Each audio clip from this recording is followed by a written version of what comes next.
भ्रष्टाचार के खिलाफ जांच से पहले अनुमति जरूरी है या फिर सीधी कार्रवाई?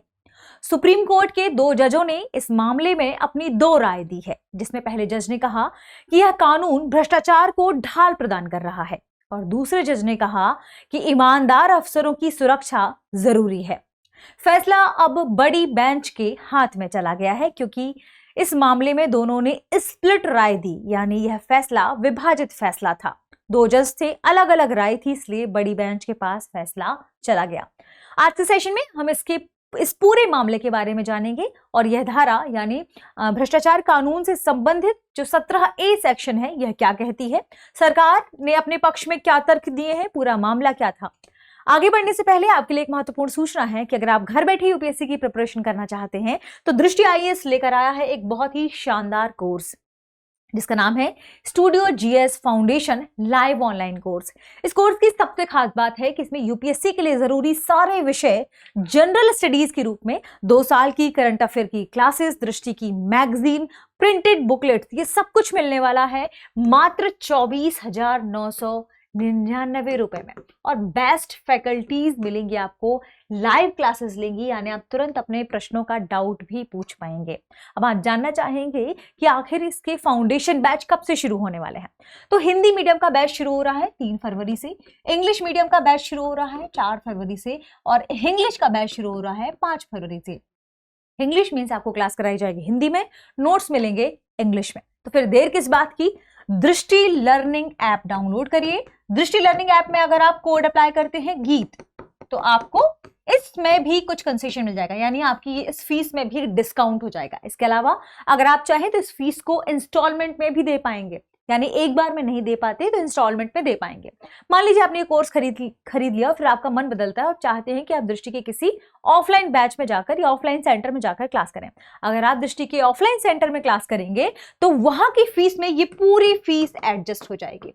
इसका मतलब कि आपको ये कोर्स मिल जाएगा बिल्कुल फ्री। तो फिर देर किस बात की, अगर आपको इस कोर्स से जानकारी या कोर्स से जुड़ी कोई भी इंक्वायरीज चाहिए तो कॉल कर लें 8750187501 पर, या फिर इस वीडियो के डिस्क्रिप्शन में 3 लिंक है, हिंदी, इंग्लिश और इंग्लिश वाले फाउंडेशन की, आप वहां भी विजिट कर सकते हैं। कोड अप्लाई करेंगे और आपको यहाँ पर डायरेक्ट ये जो फाउंडेशन बैच है वो मिल जाएगा, उसका कोर्स की पूरी एक्सेसिबिलिटी मिल जाएगी। अब आगे बढ़ते हैं और देखते हैं हमारी आज की खबर को। खबर संबंधित है, यानी यह मामला संबंधित है अभी हाल ही में जो भ्रष्टाचार के खिलाफ जांच से जुड़ा हुआ एक लिटिगेशन गई। क्या कहती है ये? कहती है कि जो भ्रष्टाचार कानून है उसमें 2018 में एक सेक्शन जोड़ा गया था 17A। इस सेक्शन 17A की संवैधानिक वैधता को लेकर ये लिटिगेशन जारी की गई थी, लिटिगेशन दायर की गई थी। ये पूरा मामला क्या है? सुप्रीम कोर्ट ने भ्रष्टाचार निवारण अधिनियम 1988 में 2018 के संशोधन से जो जोड़ी गई धारा 17A की संवैधानिक वैधता पर स्प्लिट वर्डिक्ट दिया है, भिन्न भिन्न फैसला दिया है। इसके बाद यह पूरी खबर चर्चा में आ गई। अब वैधता पर स्प्लिट वर्डिक्ट आया है, क्योंकि 2 ही जज थे, अलग अलग फैसला है।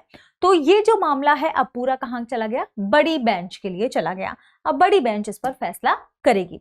अब ये धारा क्या कहती है? 17A धारा में क्या बात कही गई है जिसे लेकर या इसकी वैधता, इसकी संवैधानिक वैधता पर प्रश्न या प्रश्न चिन्ह लगता है? यह धारा कहती है कि यह अनिवार्य है कि इस अधिनियम के तहत, जो भ्रष्टाचार कानून निवारण अधिनियम है, उसके तहत लोक सेवक के खिलाफ जांच शुरू करने से पहले, यानी किसी सरकारी अधिकारी पर अगर जांच होती है कि वो भ्रष्टाचार से जुड़ा हुआ कोई मामला आया और उस लोक सेवक के खिलाफ जांच शुरू करना है, तो पहले सरकार की पूर्व मंजूरी लेनी होगी। और ये अनिवार्य कर दिया था, इसमें अनिवार्य है। यह अधिनियम 17A सेक्शन है जो इस भ्रष्टाचार अधिनियम का, भ्रष्टाचार निवारण अधिनियम का, उसमें कहा गया है कि लोक सेवक या सरकारी अधिकारी पर अगर जांच होगी तो उससे पहले, जांच करने से पहले सरकार की पूर्व मंजूरी लेनी होगी। ठीक है। अब ये 2 जस्टिस थी, उन दोनों ने अलग अलग राय दी, जिसमें 2 में से पहली जस्टिस थी जस्टिस BV नागरत्ना। उन्होंने कहा कि धारा 17A असंवैधानिक है। और दूसरे जस्टिस थे KV विश्वनाथन। उन्होंने कहा कि मंजूरी का सवाल लोकपाल या लोकायुक्त द्वारा तय किया जाना चाहिए। पूरा मामला क्या है हम समझते हैं, ठीक है, क्योंकि आपको लिखा हुआ भी चाहिए होता है कि मैम आप बोलिए मत, लिखा हुआ है तो ये है। सुप्रीम कोर्ट में भ्रष्टाचार निवारण अधिनियम 1988 2018 में जो नई धारा जोड़ी गई थी सेक्शन 17A, ठीक है, इसकी संवैधानिक वैधता को लेकर स्प्लिट वर्डिक्ट या भिन्न भिन्न मत आए, ठीक है। अब ये जो मामला है सुप्रीम कोर्ट तक पहुंचा कैसे तो centre for public interest litigation के माध्यम से ये मामला वहां पहुंचा। उन्होंने कुछ तर्क दिए। उन्होंने तर्क में कहा कि सेक्शन 17A से जांच पर फिर से कार्यपालिका का नियंत्रण आ जाता है। इसका मतलब आप किसी सरकारी अधिकारी जो कि ऑलरेडी कार्यपालिका का हिस्सा है, उस पर अगर आपको जांच करना हो, आपको पहले किससे अनुमति लेनी होगी? सरकार से अनुमति लेनी होगी। तो कोई सरकार अपने ही मेंबर पर जांच की परमिशन क्यों देगी? यही कहा गया है इस लिटिगेशन में कि सरकार खुद अपने अधिकारियों के खिलाफ जांच की अनुमति देगी, यह हितों का टकराव होगा, यह कॉन्फ्लिक्ट ऑफ इंटरेस्ट है, इससे जवाबदेही कमजोर होती है। इसे लेकर यह मामला सुप्रीम कोर्ट में गया था। अब दो अलग अलग मत क्या हैं, मतलब दोनों जो दो जस्टिस की हमने बात की, जस्टिस BV नागरत्ना और जस्टिस KV विश्वनाथन, इन्होंने क्या क्या कहा। अगर हम बात करें जस्टिस नागरत्ना के बारे में तो उन्होंने कहा कि यह प्रावधान भ्रष्ट लोगों को बचाने की एक कोशिश थी और अपने वर्डिक्ट में एक्सप्लेनेशन के रूप में उन्होंने कहा कि धारा 17A असंवैधानिक है और इसे खत्म कर देना चाहिए। कोई पूर्व मंजूरी लेने की जरूरत नहीं है। अगर आप सरकारी अधिकारी के मामले में पूर्व मंजूरी लेते हैं, इसका मतलब कि आप समानता के अधिकार 14 आर्टिकल का उल्लंघन कर रहे हैं कि किसी मामले में आपको पूर्व जानकारी लेनी, पूर्व अनुमति लेनी है और किसी में पूर्व अनुमति नहीं लेनी है। इसके अलावा इन्होंने ये भी कहा कि अगर मान लीजिए कि पुलिस की हम बात करते हैं, तो पुलिस अगर जाती है लोकपाल की नियुक्ति, लोकपाल से आपको जानना है, तो ये दो अलग अलग मामले हो जाएंगे, ठीक है, ये भी ध्यान रखें। यह प्रावधान विनीत नारायण और सुब्रमण्यम स्वामी के फैसलों में पहले ही खत्म कर दी गई चीज थी, लेकिन अब इसे वापस जिंदा करने की फिर से कोशिश की जा रही है। उन्होंने कहा कि पूर्व मंजूरी की शर्त अधिनियम के उद्देश्य के विपरीत है, कि वहीं अधिनियम कह रहा है कि भ्रष्टाचार निवारण करना है हमें, और वहीं ये क्या कह रहा है कि पूर्व अनुमति भी लेनी है। तो कहीं ना कहीं जो अधिनियम हमारा कहता है कि भ्रष्टाचार का निवारण या भ्रष्टाचार खत्म करना है, अगर पूर्व अनुमति लेंगे तो सरकार कैसे अनुमति देगी कि हमारे ही अधिकारी पर आप कार्रवाई कर लीजिए, जांच कर लीजिए। इसलिए उन्होंने कहा कि उद्देश्य के ही विपरीत नजर आ रहा है। यह जांच को रोकती है और ईमानदार और सत्यनिष्ठ लोगों को बचाने की बजाय भ्रष्ट लोगों को बचाती है, जिन्हें वास्तव में किसी सुरक्षा की जरूरत नहीं है। उन्होंने यह भी कहा कि उन्होंने पहले से रद्द की जा चुकी सुरक्षात्मक व्यवस्था, जो इस मामले में रद्द कर दी गई थी विनीत नारायण सुब्रमण्यम स्वामी में, उन्होंने कहा कि सुरक्षात्मक व्यवस्था को दोबारा लागू करने की कोशिश को उन्होंने गलत बताया, ठीक है। अब मामले के बारे में, जैसा कि हमने देखा, मामला क्या है, सुप्रीम कोर्ट के इस भ्रष्टाचार अधिनियम से जुड़ा हुआ है। मामला 1988 जो अधिनियम है उसमें जो सेक्शन 17A जोड़ने की बात की गई थी 2018 में। ये क्या कहती है, सेक्शन 17A क्या कहती है, ये भी तो आपको लिखित मिलना चाहिए, क्योंकि आप कहेंगे मैम आपने बताया ही नहीं। तो किसी लोक सेवक या सरकारी अधिकारी के खिलाफ उसके आधिकारिक निर्णय या कार्य से जुड़े मामले में जांच शुरू करने से पहले सरकार की अनुमति यानी प्रायर अप्रूवल जरूरी होगा। हालांकि अगर वह अधिकारी रंगे हाथ रिश्वत लेते पकड़े जाता है तो फिर पूर्व अनुमति की जरूरत नहीं है, लेकिन अगर ऐसे ही आपको जांच करनी है तो पूर्व अनुमति चाहिए। ये है दरअसल सेक्शन 17A, ठीक है। और इसी को लेकर पूरा विवाद चल रहा है, क्या यह संवैधानिक है, क्या यह असंवैधानिक है। अब हम जान लेते हैं जो हमारे जस्टिस KV विश्वनाथन थे, उन्होंने क्या कहा। उन्होंने कहा कि धारा 17A में अवैध वर्गीकरण की कोई कमी नहीं है, ठीक है, मतलब आप उसे अवैध नहीं कह सकते हैं। कुछ मामलों में आपको ध्यान रखना होगा, पूरी तरीके से नहीं, लेकिन कुछ मामलों में ध्यान रखना चाहिए। जैसे अगर मंजूरी की बात आती है तो उन्होंने कहा कि मंजूरी का सवाल क्या है, मंजूरी किससे पहले लोकपाल या लोकायुक्त द्वारा तय किया जाएगा कि मंजूरी करना है, की जांच करना है या नहीं।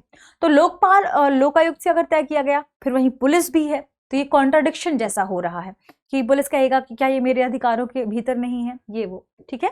फिर जस्टिस विश्वनाथन ने कहा कि अगर धारा 17A को खत्म कर दिया जाता है तो लोकपाल के जरिए आने वाली शिकायतों की स्क्रीनिंग होगी और पुलिस के जरिए आने वाली शिकायतों की स्क्रीनिंग नहीं होगी। यही मुद्दा था इनका कि इसकी स्क्रीनिंग नहीं होगी, लेकिन अगर लोकपाल की आई तो उसमें स्क्रीनिंग होगी।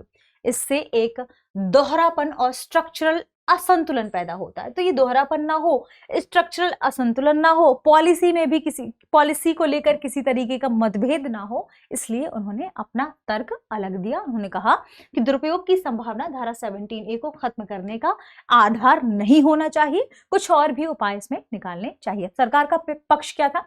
सॉलिसिटर जनरल तुषार मेहता ने अपना सरकार की तरफ से तर्क दिया कि यह धारा असंवैधानिक नहीं है, संवैधानिक रूप से वैध है। इसका उद्देश्य है कि झूठी और परेशान करने वाली जो शिकायतें हैं उनको रोकना। ठीक है, तो धारा 17A का मुख्य उद्देश्य क्या है? झूठी व परेशान करने वाली शिकायतों को रोकना, शिकायतों को रोकना। ये सरकार की तरफ से जो पक्ष लिया गया उसमें उन्होंने ये भी कहा कि जो आईपीसी के तहत, अब जब हम अपराधों की बात करते हैं तो आईपीसी के तहत अपराधों पर कोई रोक नहीं है। उन्होंने ये भी कहा कि कोर्ट में कार्यपालिका, देखिए जो कोर्ट में पूरा मामला चला था वो उसमें एक मुद्दा ये भी आया था कि कार्यपालिका और न्यायपालिका के बीच संतुलन बनाए रखना है। इसे लेकर भी ये बहस आगे बढ़ी थी। उन्होंने कहा कि जो क्या सुप्रीम कोर्ट में ये भी चर्चा में आया कि क्या जांच एजेंसियों का काम खत्म हो गया? अगर आप सरकार को देंगे तो जांच एजेंसियां कहेंगी कि हम हर चीज पूछकर ही करेंगे। इसका मतलब उन पर उनका जो अपना कार्य है, उस कार्य क्षेत्र में अब सरकार का हस्तक्षेप होगा। इसे लेकर भी मामला आगे बढ़ा था सुप्रीम कोर्ट में। अब हम बात करेंगे आगे क्या हो सकता है। क्योंकि दोनों जजों की राय अलग अलग है, इसलिए मामला अब भारत की मुख्य न्यायाधीश के पास चला गया है। बड़ी संविधान पीठ द्वारा अब तय किया जाएगा कि सेक्शन 17A पूरी तरह वैध है या नहीं, और यह अनुच्छेद 14, 19 और 21 के अनुरूप है या नहीं। तो आपको कमेंट में बताना है कि अनुच्छेद 14, 19 और 21 किस बारे में है। आगे बढ़ते हैं और आज का हमारा प्रश्न देखते हैं। प्रश्न है, सुप्रीम कोर्ट ने किस प्रावधान पर स्प्लिट वर्डिक्ट दिया, विभाजित फैसला दिया, खंडित फैसला जिसे कहा जाता है? ऑप्शन ए आईपीसी की धारा 19, ऑप्शन बी भ्रष्टाचार निवारण अधिनियम की धारा 19, ऑप्शन सी भ्रष्टाचार निवारण अधिनियम की धारा 17A, ऑप्शन डी सीआरपीसी की धारा 197। इस प्रश्न का सही जवाब आपको कमेंट सेक्शन में देना है। मिलते हैं अगले वीडियो में। शुक्रिया।